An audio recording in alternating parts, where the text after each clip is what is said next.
அனைவருக்கும் வணக்கங்க. இப்போ நந்திகேஸ்வர அஸ்ட்ராலஜிலிருந்து பேசுகிறேங்க.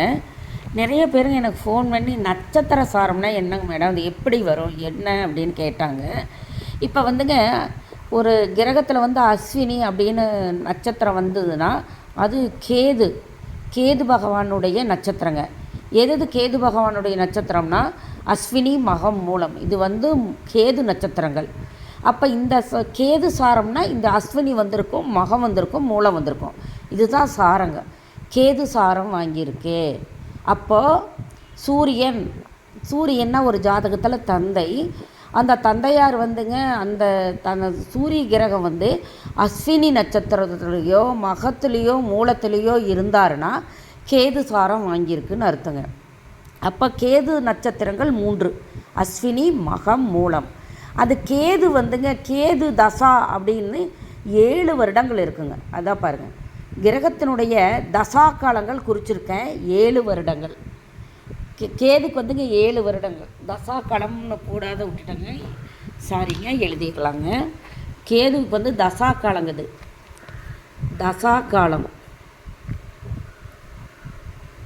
தசா காலம் கிரகங்கள்னு எழுதணுங்க. இப்போ பார்த்துக்குங்க, அஸ்வினி, மகம், மூலம், தசா காலம் கிரகங்கள் வந்து கேதுக்கு 7 வருடம் வருங்க. கேது 7 வருடம் போயிட்டா சுக்கிரன் 20 வருடம் வருங்க. இப்போ ஒரு குழந்தை பிறக்குதுன்னு வச்சுக்கோங்க, 7 வருடத்துலேயும் முதலே பிறக்காது, அது வருடங்கள் பாக்கி இருக்கும். பிறப்பு இருப்பு தசா பாக்கி. கேது 3 வருடம் 2 மாதம் 15 நாள் அப்படின்னு வருதுன்னு அது முடிஞ்சது. அடுத்து சுக்கிர தசா 20 வருடம் அந்த குழந்தைக்கு வருங்க. அந்த 20 வருடம் முடிஞ்சால் சூரியன் 6 வருடம் வருவாருங்க. சந்திரன், செவ்வாய் 7 வருடம், ராகு 18 வருடம், குரு 16 வருடம் வருவாங்க. சனி பகவான் 19 வருடங்க, புதன் 17. மொத்தம் இதை எல்லாம் கூட்டினீங்கன்னா 120 வருடங்கள் வருங்க. மொத்தம் 120 வருடங்கள் வருங்க. ஒரு வருடம் 120 வருடம் ஏன் வந்து வச்சாங்கன்னா, ஒரு மனிதர் 120க்கு மேலே யாரும் வாழ்கிறதில்லைங்க. இப்போல்லாம் ஆயுள் பலன் வந்து நீண்ட ஆயிலே 75 80, அதுதான் நீண்ட ஆயுளுங்கிறாங்க. 120 காலம் பூரண ஆயுளுங்க. அதனால் வந்துங்க 120க்கு மேலே போச்சுன்னா திருப்பி கேது வந்துடுங்க.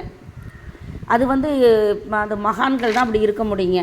இப்போ அடுத்ததுங்க பரணி, பூரம், பூராடம். இது சுக்கிரன் நட்சத்திரங்க. இந்த நட்சத்திரத்தில் வந்து சந்திரனோ சூரியனோ எந்த 9 கிரகங்களோ ராகு கேது, இந்த ராகு கேது சுயசாரம் வாங்கினா மிகுந்த நன்மையை தருங்க. ராகு வந்து ராகு சாரமே வாங்கணும், கேதுனா கேது சாரமே வாங்கணுங்க. இந்த நட்சத்திரம் ராகு கேது வந்து சுயசாரம் வாங்குவது ரொம்ப நல்லதுங்க. ராகு பகவான் அப்படின்னு வந்துங்க திருவாதிரை சுவாதி சதயத்தில் வந்தாருன்னா ரொம்ப ரொம்ப மிகுந்த பயனை தரும், பணப்பயனை தருங்க. அதே மாதிரி கேது வந்துங்க அஸ்வினி மகம் மூலம் இந்த சாரம் நட்சத்திரம் வாங்கிட்டுன்னா இதுவும் நல்லதுங்க. சூரியன் வந்துங்க ராகு கேது சாரம் வாங்கக்கூடாதுங்க. அதேமாதிரி அந்த சந்திரனும் வாங்கினா கொஞ்சம் உடல் நலக்கம் வருங்க. அதே மாதிரி செவ்வாயும் ராகு சாரம் வாங்கக்கூடாதுங்க. இந்த மாதிரிலாம் இருக்குங்க. சுக்கிரனுமே வாங்கக்கூடாதுங்க. யாருமே ராகு கேது சாரம், ராகும் கேது மட்டும் வாங்கினா அதிக பலனை தருங்க. பாருங்கள், அடுத்தது பரணி, பூரம், பூராடம் வந்து சுக்கிரன் நட்சத்திரங்கள். அது வந்து மற்ற கிரகங்கள் வாங்குச்சுன்னா சுக்கிரன் சாரம் வாங்கியிருக்குன்னு சொல்லுவாங்க. இப்போ புரிஞ்சுதுங்களா?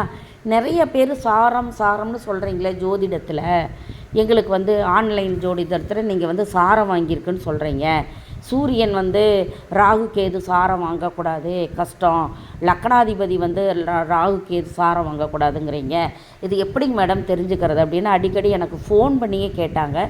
நான் உங்களுக்கு பதிவு போடுறேங்க, அப்போ புரிஞ்சுக்குவீங்கன்னு சொன்னேன். இது தசா காலங்கள் கொடுத்துருக்கேன் பாருங்கள். அந்த தசா காலத்தில் புத்தி விவரங்கள் வந்து உங்களுக்கு அதில் வந்து வருங்க. தசா காலத்துலேயும் புத்தி விவரங்களும் வருங்க. அதுலேயும் பகை, இந்த தசாவுக்கு இந்த புத்தி பகைன்னு ஒரு பதிவிட்டிருக்கிற, அதை பார்த்துக்குங்க. பாருங்கள், அஸ்வினி மகம் மூலம் வந்து கேது நட்சத்திரங்கள். இந்த நட்சத்திரம் வாங்கினா சூரியன் வந்து இப்போ அஸ்வினி மகம் மூலம் வாங்குச்சுன்னா கேது சாரம் வாங்கியிருக்குதுங்க அப்படின்னு சொல்லுவோம். அப்போ அதில் வந்து அந்த சூரியன் வந்து அஸ்வினி நட்சத்திரத்தில் உட்காந்துருக்கணும், இல்லைன்னா மகம் அல்லது மூலத்தில் உட்காந்துருக்கணும். அதுதான் கேது சாரம்னு சொல்கிறோம். இப்போ புரியுதுங்களா? அடுத்தது பரணி, பூரம், பூராடம் சுக்கிரனுங்க. அது தசாக்காலம் 20 வருடங்கள். அடுத்தது கார்த்திகை, உத்திரம், உத்திராடம், சூரியன் நட்சத்திரங்கள் 6 வருடங்கள். அதே மாதிரி ரோகிணி, அஸ்தம், திருவோணம், சந்திரன் 10 வருடங்கள், தசா காலங்கள் 10. மிருகசீரிடம், சித்திரை, அவிட்டம், செவ்வாய் 7 வருடங்கள். 7 வருடம் தசா காலங்கள் போகுங்க. திருவாதிரை, சுவாதி, சதயம் ராகு கிரகத்துக்கு உண்டானது. இந்த 3 நட்சத்திரம் வந்துன்னா ராகு சாரம் வாங்குச்சுன்னு சொல்லுவாங்க. இது 18 வருடங்கள் தசா காலங்கள் வருங்க. புனர்பூசம், விசாகம், புரட்டாதி குரு நட்சத்திரங்கள் 16 வருடங்கள் தசா காலங்கள் வருங்க. பூசம், அனுசம், உத்திரட்டாதி சனியுடைய நட்சத்திரங்கள் 19 வருடங்கள் போகுங்க.